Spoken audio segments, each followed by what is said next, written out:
berpartisipasi dalam berjuang perubahan begitu ya, dalam sejarah perubahan bangsa Indonesia, perubahan yang positif tentunya ya. Baik, dan langsung saja sebelum acara kita mulai, kita akan segera memulai acara deklarasi. Alumni ITB perubahan, amin. Semangat.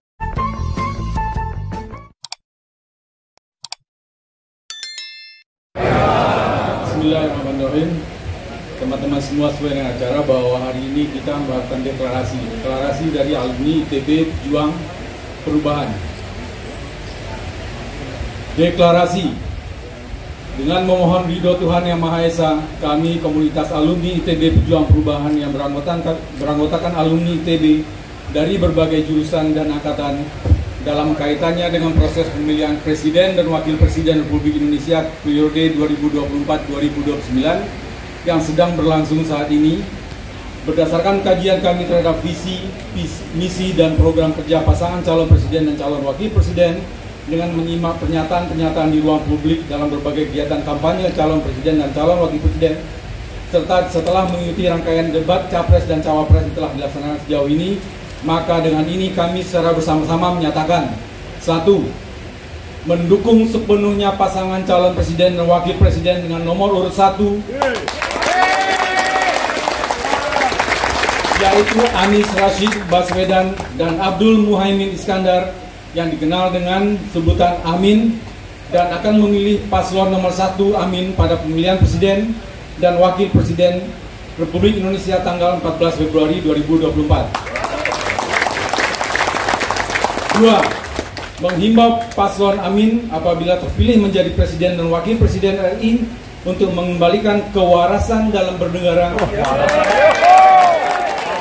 dan berdemokrasi, setelah selama beberapa tahun terakhir ini kita telah terjebak dalam praktek-praktek yang mempertontonkan arogansi dan sikap represif penguasa terhadap rakyat. Semakin kuatnya hegemoni oligarki, semakin maraknya KKN, dan semakin menjauhnya tata kehidupan bernegara dari nilai-nilai luhur yang terkandung dalam Undang-Undang Dasar 1945 yang murni sebagaimana dirumuskan oleh para pendiri negara ini. 3. Menghimbau paslon Amin apabila telah terpilih menjadi presiden dan wakil presiden Republik Indonesia untuk memaksimalkan penempatan kaum intelektual dan terdidik Indonesia pada kedudukan yang sesuai dengan keahlian masing-masing, agar Indonesia Emas 2045 benar-benar terwujud melalui karya-karya anak bangsa Republik Indonesia. 4. Membulatkan tekad dan memaksimalkan daya upaya untuk memberikan penerangan dan mengajak keluarga, kerabat, sahabat, tetangga, dan komunitas masing-masing untuk memilih paslon nomor 1, yaitu Anies Rashid Baswedan dan Abdul Muhaimin Iskandar pada Pilpres 14 Februari 2024. Untuk Tuhan, bangsa, dan amal mater. Jakarta, 20 Januari 2024. Alumni ITB Pejuang Perubahan. Tim Koordinator Aji Rukmantara sebagai Ketua, Adi Sofiadi Yusuf sebagai anggota, Dati Rahman sebagai anggota, Habibullah Burhanuddin sebagai anggota, Muhammad Ahra Zufri sebagai anggota. Dan nanti deklarasi ini dilampirkan dengan sejumlah 350 nama peserta deklarasi alumni ITB Pejuang Perubahan. Demikian kami sampaikan. Wabillahi taufiq wal hidayah. Assalamualaikum warahmatullahi wabarakatuh. Waalaikumsalam warahmatullahi wabarakatuh. Demikianlah membaca deklarasi. Selanjutnya akan disampaikan penyerahan ya naskah deklarasi kepada Kapten Timnas. Untuk kami persilakan kepada Bapak Marsikal Madya Purnawirawan Saudi. Ya, naik ke atas panggung untuk menerima sekaligus jaket ya, jaket alma mater.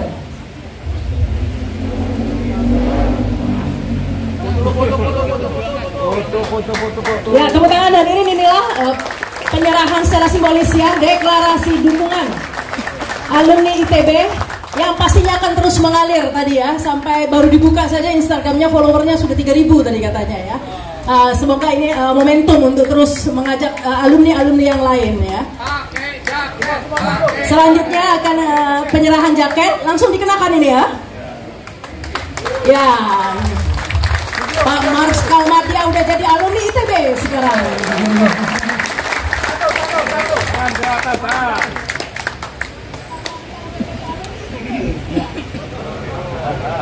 Baik, terima kasih. Baik, selanjutnya kami persilakan untuk kembali ke tempat kecuali Pak Saugi ya, karena akan kami berikan kesempatan untuk memberikan sambutan sekaligus pembekalan ya kepada alumni ITB Perjuang Perubahan. Kita hadir di sini masing-masing sebagai individu alumnus ITB yang bukan saja memiliki hak pilih, tetapi juga mempunyai keinginan yang kuat agar Pilpres tahun 2024 ini betul-betul menghasilkan pemimpin nasional yang mempunyai visi, mempunyai gagasan, dan mampu melaksanakan gagasan itu menjadi karya nyata untuk menuju Indonesia yang lebih baik, Indonesia yang lebih berkeadilan. Saat ini Indonesia tidak dalam keadaan baik-baik saja. Kita semua tahu itu. Kita lihat penguasa mempertontonkan arogansinya, melakukan penekanan terhadap rakyat yang bersikap kritis. Kita juga melihat bahwa hegemoni oligarki semakin nyata.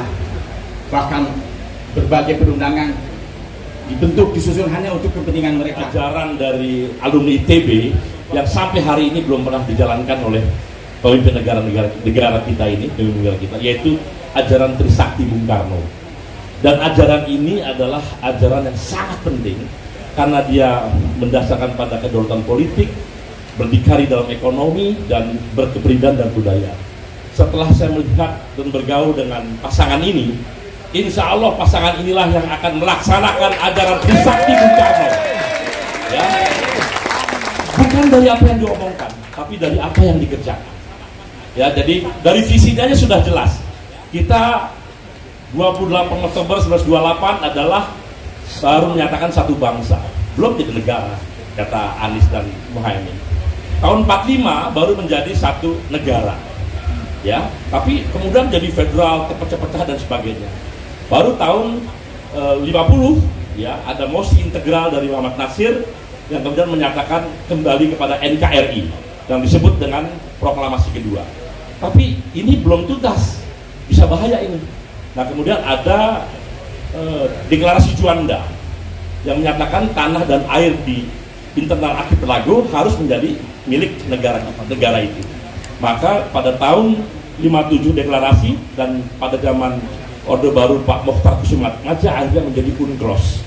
Artinya itu jelas menjadi satu kesatuan Indonesia dan satu tanah air. Jadi satu bangsa, satu negara, satu tanah dan air. Tapi ini belum pasti akan kuat secara kebangsaan. Kenapa? Kalau tidak terjadi satu kemakmuran.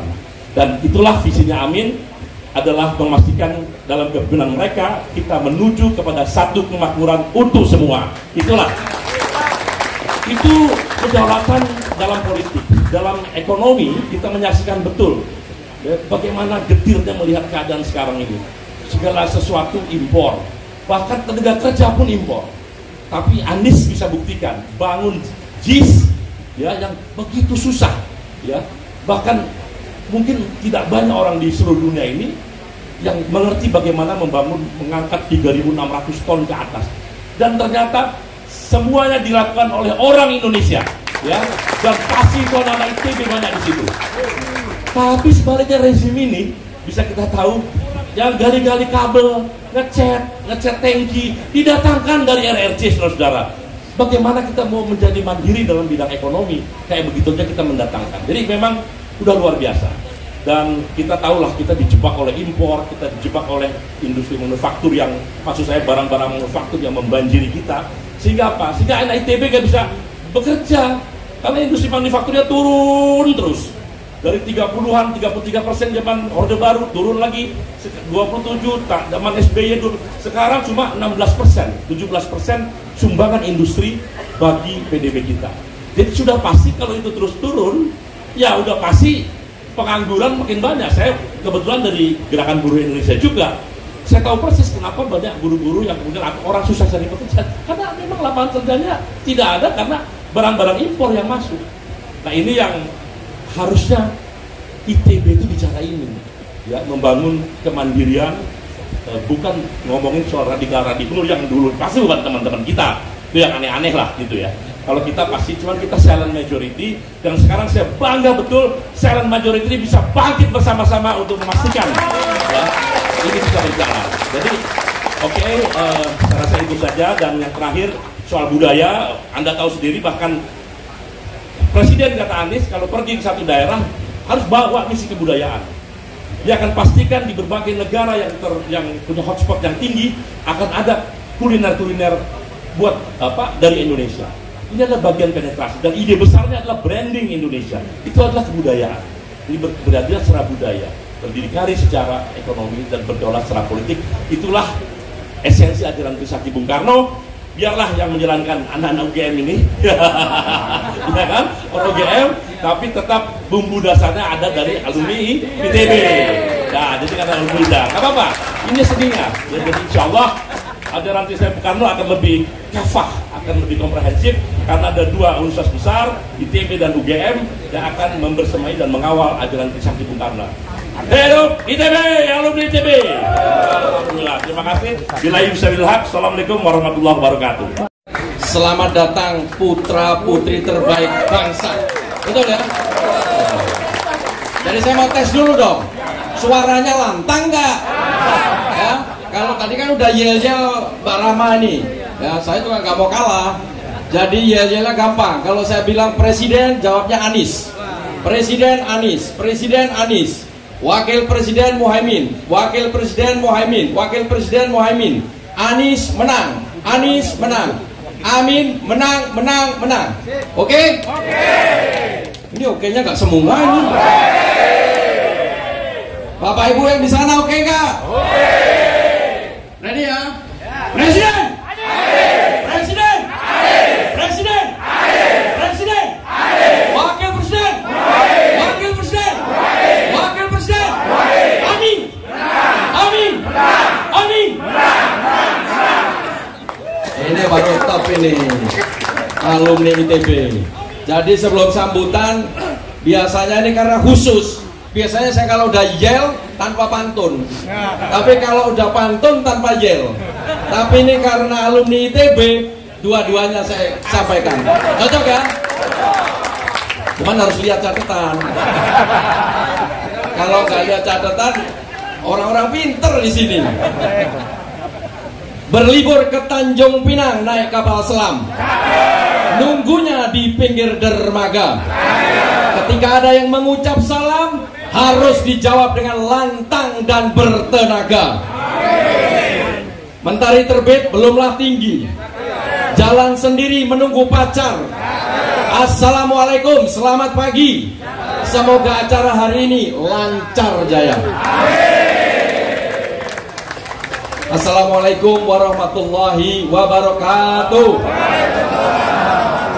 Selamat pagi dan salam adil makmur untuk semua. Bismillahirrahmanirrahim. Alhamdulillah wassalatu wassalamu ala asrafil anbiya'i wal mursalin wa ala alihi wa sahbihi ajmain. Amma ba'du. Yang saya hormati Mas Aji Rukmantara, Ketua Alumni ITB Pejuang Perubahan. Di sini ada sahabat saya Pak Jumhur, Pak Sahganda Nenggolan, bapak-bapak senior-senior alumni ITB yang tidak bisa saya sebut satu persatu. Di sini kayaknya ada angkatan saya, angkatan 80 ada nggak? Wih, banyak kita ini kan ya, angkatan 80. Kakak saya 75 sama 77 ada di sini. Oh ada. Pertama-tama marilah kita panjatkan puji dan syukur kehadirat Allah Subhanahu wa Ta'ala, karena atas rahmat dan ridhonya pada pagi hari yang berbahagia ini kita berkumpul bersama di tempat ini dalam keadaan sehat walafiat. Tujuannya apa? Melakukan deklarasi alumni ITB Pejuang Perubahan. Saya yakin kita samakan langkah, gagasan, pikiran untuk memenangkan pasangan 01. Betul? Saya mau tes dulu nih, bapak-bapak masih inget gak? Paslonnya kita ada berapa? Paslon ada berapa? Berapa? 3. Yang kalah nanti berapa? 2. Yang menang? 1. Mantap ini, kalau ITB ini mantap ini. Jadi jangan lupa, paslon ada 3, yang kalah 2, yang menang 1. Udah pasti ya. Jadi tempat ini Bapak Ibu setiap hari menjadi saksi dukungan kepada pasangan Amin. Setiap hari Bapak Ibu ini sekarang sudah masuk di nomor 1146 simpul pejuang perubahan. Jadi satu simpul Bapak Ibu ada yang 38 provinsi, ada yang 20 provinsi. Begitu banyak. Setiap hari gelombang perubahan tidak bisa dibendung. Jadi saya yakin dengan aura Bapak Ibu sekalian ini ada yang datang paling jauh dari mana? Bandung. Mana? Blitar. Bangka Belitung. Banjarmasin. Padang, Ragampo. Aceh. Madura. Saya yakin semua perwakilan ada ya. Saya berterima kasih Bapak Ibu semua. Pada waktu itu Mas Aji datang ke tempat saya, Pak jangan buru-buru, kita siapkan yang matang. Makanya hari ini kita yakin dengan deklarasi alumni ITB beda dengan yang lain. Tepuk tangan. Itulah diperlukan perencanaan yang baik sehingga kita bisa menghasilkan hasil yang bisa kita dambakan bersama. Pagi ini saya mau sampaikan kepada Bapak Ibu semua, tadi apa yang disampaikan Pak Jumhur, ikonnya ITB, belalainya naik, siungnya naik, itu sama dengan elektabilitas pasangan nomor 1. Begini Pak, ya, naik begini. Apa yang membuat naik itu Pak? Ada banyak faktor Pak. Yang pertama, dukungan dari Bapak Ibu semua yang tadi 1146 itu pejuang perubahan di seluruh Indonesia. Ini adalah pasukan terdepan dari 01 ya. Di samping ada partai, ada buruh, nelayan, petani, purnawirawan TNI Polri, ada jenderal-jenderal di sini. Kami berkumpul 129 jenderal Pak, bintang 1 sampai bintang 4. Semua ada di pihak 01. Jadi itu yang membuat tadi elektabilitas naik. Pelan tapi pasti. Sementara ada di pihak yang lain turun tapi pasti. Yang kedua apa? Program-program yang sudah dijalankan oleh Pak Anies maupun Pak Muhaimin. Apa itu? Desak Anies dan Selpet Imin. Itu tidak mudah Pak. Tapi saya yakin kalau alumni ITB bisa itu. Itu ditanya segala macam persoalan. Bukan hanya jawaban, tetapi solusi. Bayangkan, biasanya kan selama ini ada tanya, ada jawab. Ya kalau di gedung tertentu itu kan. Di sini Pak Anies bisa memberikan solusi. Yang ketiga apa? Dukungan tokoh nasional. Siapa? Pak Yusuf Kala beberapa waktu yang lalu. Beliau itu sudah mendukung cukup lama, tetapi menunggu momentum yang tepat. Seperti sekarang ini, Bapak Ibu, momentum yang tepat adalah hari ini. Yang berikutnya apa? Banyak dukungan dari kader-kader partai, selain partai pengusung dan pendukung. Hanya itu, dukungan di sini, menyampaikan tepat di sini, mendukung kepada pasangan 01. Selama ini pasangan 01 selalu tadi, terutama program Desak Anies dan Selpet Imin, tujuannya untuk apa? Memberitahukan kepada seluruh masyarakat Indonesia tentang gagasan, visi, misi, programnya, sehingga masyarakat mengetahui dengan jelas. Beliau menginginkan masyarakat menilai, mengkritik apa yang akan disampaikan nantinya bila menjabat pasangan 01 ini sebagai presiden dan wakil presiden. Dan ini sudah dibuktikan selama beliau melakukan pejabat di Gubernur DKI. Apapun janjinya ditepati, bahkan tidak ada janji pun dilaksanakan. Ya, jadi sekarang ini masyarakat, makanya tadi kenapa naik? Orang semakin mengerti, ya, semakin mengerti. Oh ya, memang yang benar ini. Jadi saya berharap Bapak Ibu semua untuk bisa mengajak temannya, saudaranya, tetangganya yang belum mendukung 01 agar mendukung 01. Jangan ngomongnya 4L, lu lagi, nggak bisa. Jadi tolong Waktu yang ada ini jangan selalu berpikir waktunya pendek. Gak ada yang pendek, Pak. Satu hari 24 jam. Paling kita kerja berapa? 8 jam. Itu ngobrolnya 2 jam, ngerumpi 2 jam, rokok-rokok 2 jam, tinggal 2 jam. Jadi manfaatkan waktu yang ada ini. Jangan nunggu perintah, Pak. Ambil peran, ambil tanggung jawab untuk bisa mengajak orang lain untuk memilih 01. Sanggup? Sanggup? Jadi Pak, tugas utama kita yang pertama adalah menggaungkan kepada seluruh pelosok tanah air dan seantero dunia, banyak diaspora di luar negeri, ya, menggaungkan bahwa Pak Anies, Pak Muhaimin is the best choice. Dengan menyampaikan apa? Prestasi-prestasinya. Tidak perlu kita menjelek-jelekan pasangan yang lain, itu biarkan jubir aja. Kita sampaikan yang baik-baik saja untuk kepada masyarakat lain yang belum memilih Anies. Itu tugas penting kita, Pak. Ini now or never. Setuju gak, Pak? Setuju. Jadi 14 Februari itu jangan sampai luput, Pak, kita. Jangan sampai lepas. Ajak semuanya. Yang kedua apa, Pak, tugas kita? Bu, Bu. Wah, suaranya gak ada nih, Bu. Bu. Ini jangan-jangan terpukul lihat saya aja ini. Mati kita ini. Saya biasanya jalan-jalan ke sini, tapi katanya Rahmat jangan, nanti banyak yang tanya-tanya.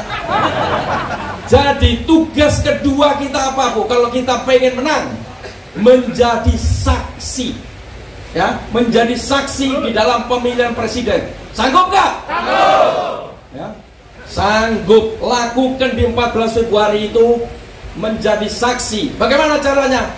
Datang sebanyak-banyaknya, ya. Nobar, nonton bareng di saksi itu. Malam siapkan senjata kita. Apa senjata kita?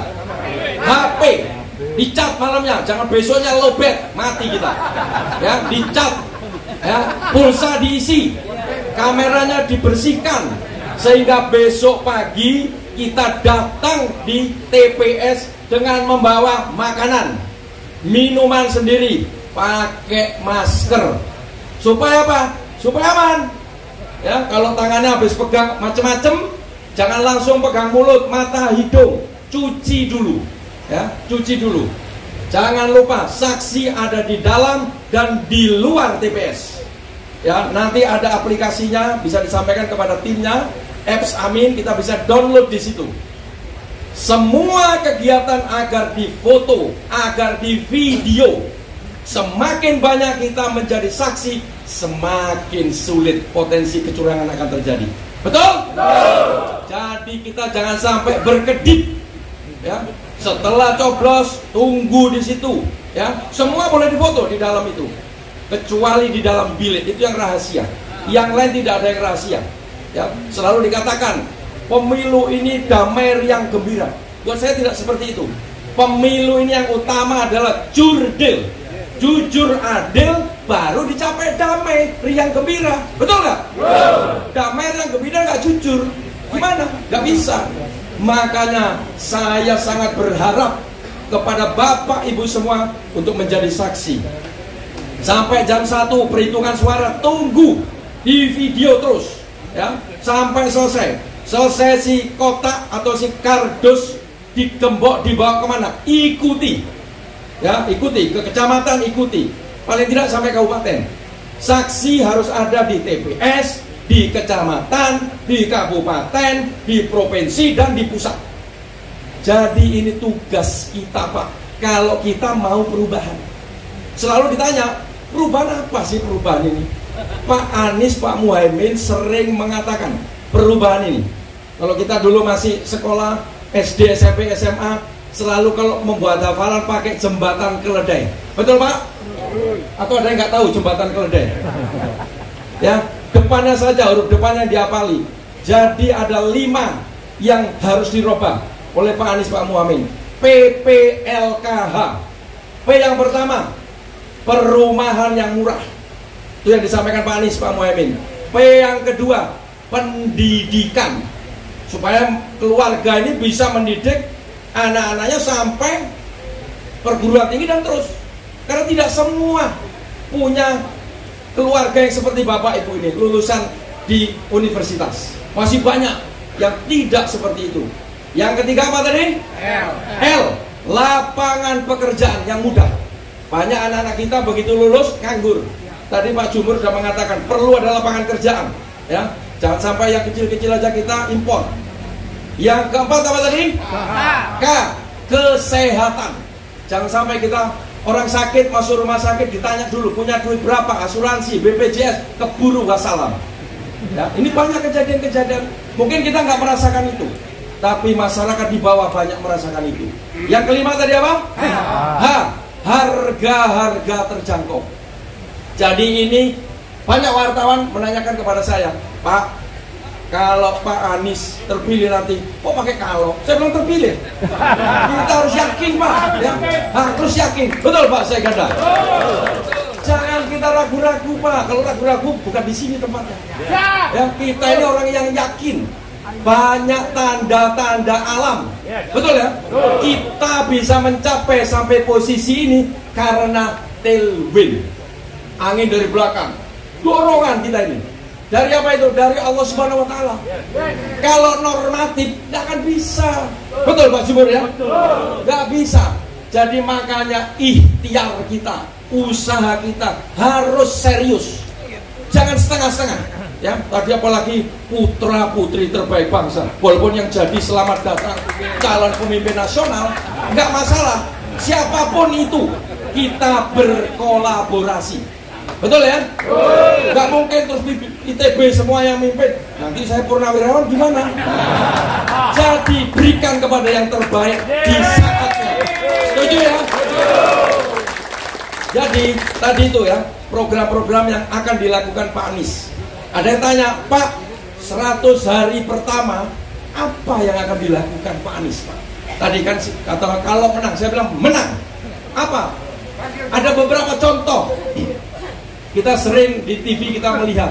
Tadi yang terakhir tadi kan harga-harga, ya. Di situ disampaikan beliau akan membuat kebijakan untuk membuat harga-harga komoditi pangan itu yang bisa terjangkau oleh masyarakat dan akan memutus rantai niaga yang merugikan masyarakat. Setuju itu? Setuju. Contoh yang kedua, selama ini kalau Pak Anies, Pak Muhaimin pidato selalu ditanya masalah petani itu apa? Ada 3 masalah petani itu. Karena saya sering mengikuti jadi hafal saya. Saya bukan politikus. Ya, 3 masalah petani. 1 pupuk, 2 pupuk, 3 pupuk. Mantap ya. Jadi beliau begitu jadi akan membuat kebijakan yang tepat sasaran tentang harga ya kepada petani-petani tadi supaya mudah mendapatkan pupuk dan terjangkau. Ya. Contoh yang lain lagi. Kebetulan banyak ini ya. Contoh yang lain beberapa hari yang lalu kalau Bapak Ibu lihat Pak semua paslon diundang ke KPK. Betul ya? Lihat nggak? Ya. Kan punya TV semua toh? Ya. Diundang di KPK. Salah satunya beliau mengatakan kalau nanti jadi akan merevisi undang-undang KPK atau menguatkan, mengembalikan marwah KPK ini kepada yang sebenarnya. Betul ya? Bukan hanya undang-undang dan institusinya, tetapi sumber daya manusia pada waktu rekrut.